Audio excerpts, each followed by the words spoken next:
Hey, welcome to another episode of Song Doers. This week's episode deals with shovels.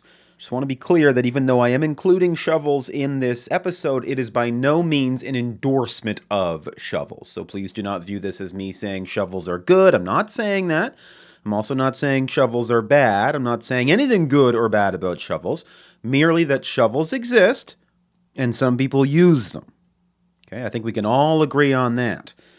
And I think we can also all agree that the people who use shovels are bad people for using them. But the shovels themselves are not bad because they're metal and wood, or sometimes plastic. And if they're plastic, they're bad. And they're always bad, even if they're metal and wood.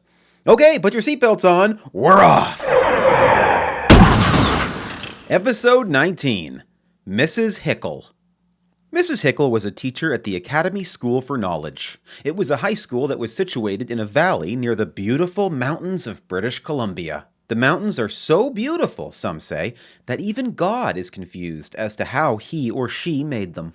Mrs. Hickle was not a rich person. She was struggling to get by on a teacher's salary, and she ate almost exclusively rice. She was allergic to rice, but it was all she could afford. Until one day, she downloaded an app on her phone called Bitcoin Finder. The app had a picture of a sexy blue alien, which is why she clicked it, because she had a thing for aliens. Bitcoin Finder was an app that could sense if there was Bitcoin nearby that could be mined. And wouldn't you know it, there was Bitcoin directly under Mrs. Hickle's classroom. She could be rich, but she needed to mine it. And she couldn't do it alone.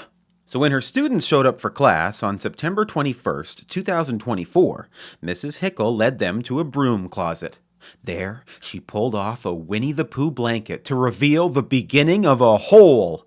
I guess technically it was already a hole, just not a big one. She handed the students shovels and told them to get digging. Then she went back to her desk to painfully eat rice out of a Tupperware container. The first day of digging, the students didn't really mind. "This beats math," they'd say, except for Tanya, who loved math. She'd say, "This beats science," because science was her math. The other students also hated science, but Tanya hated only science. The other students could have said, "This beats science," too, but since they hated math the most, they went with math. It didn't bother Tanya because she was easygoing and she had the science thing to say. The second day of digging, they started to get fed up.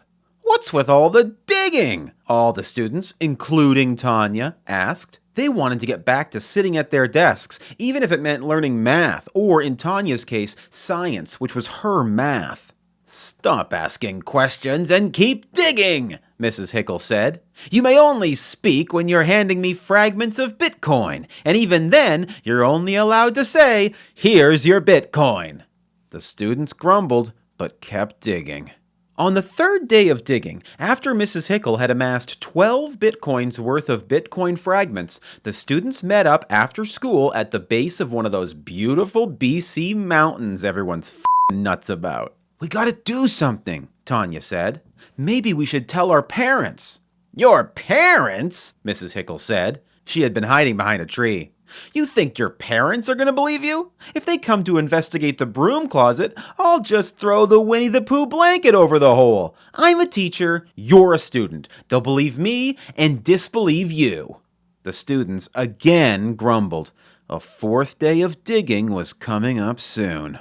On the fourth day, the students were down in the tunnels alone while Mrs. Hickle was at her desk eating noodles. She had no problem with noodles, and she could now afford them. At the end of school that day, as the students were putting on their jackets and getting ready to go home, Tanya looked out the window. "Oh, look," she said, "the moon is visible during the day today." "The what?" asked Mrs. Hickle, who took out some lipstick from her desk with her left hand while zhuzhing up her hair with her right hand. "That's odd," thought Tanya. "Why would Mrs. Hickle be trying to look good for the moon?" It didn't add up. "But adding things up is what you do," another student communicated with her telepathically. Working in the tunnels together for the better part of a week had given them telecommunicative powers. "Right," thought Tanya, and then realized that Mrs. Hickle must have a thing for aliens. It made sense. Many of her lesson plans involved aliens likely living on the moon, but hiding when we go to visit it. "Oh, Mrs. Hickle," Tanya began. "What?" asked Mrs. Hickle, as she was applying eyeshadow with her left hand and painting her fingernails with her right. "I just heard aliens are coming to Earth tomorrow." Mrs. Hickle fell off her chair.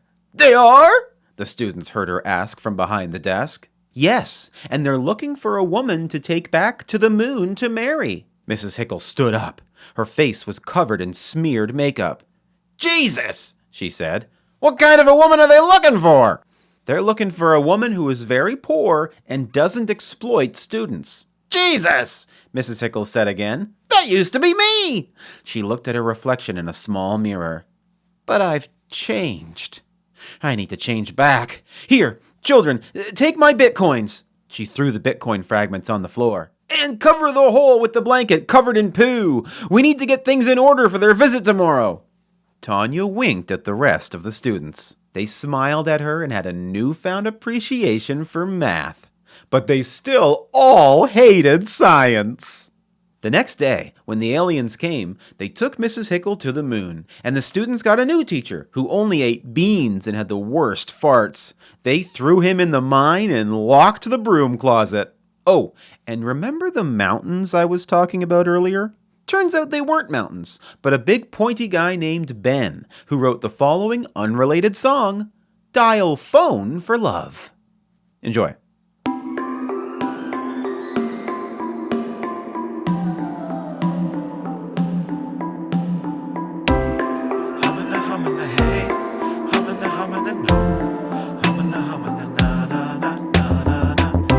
Who are you calling on the phone? We're supposed to have dinner alone. What can I say to get through to you? I want you to hold me and hang up the phone. Oh, you know what? I think actually I should probably go. Yeah, they're not too happy I'm on the phone with you, but yeah, we'll catch up soon. And oh no, I haven't heard it. How big of a snowball was it? Oh. And on this day, when we're to be wed, baby, it's dead, and you're still trying to scroll on your phone. Anyway, I really do have to go. What they're saying now is that you're dead, so I'm not even talking to anyone, which, you know, is a good point, but I'd like to hear your side of things. A museum of bugs. Go on. Baby, you're dead, but your thumb survived. Darling, goodbye. Text me if you're still alive. Look at us. We've reached the end of another episode of Songdoers. Only 3 more episodes to go in the first season. If you haven't already, go ahead and email Apple and ask that they expand their star rating system to include 6 stars for this podcast because it's so darn good. And go ahead and email Spotify and ask them to change the name of their company to the expression Songdoers is good. Once those things are done, email me at songdoers@gmail.com to receive a virtual high five. This episode of Songdoers is ending in 1,000 milliseconds.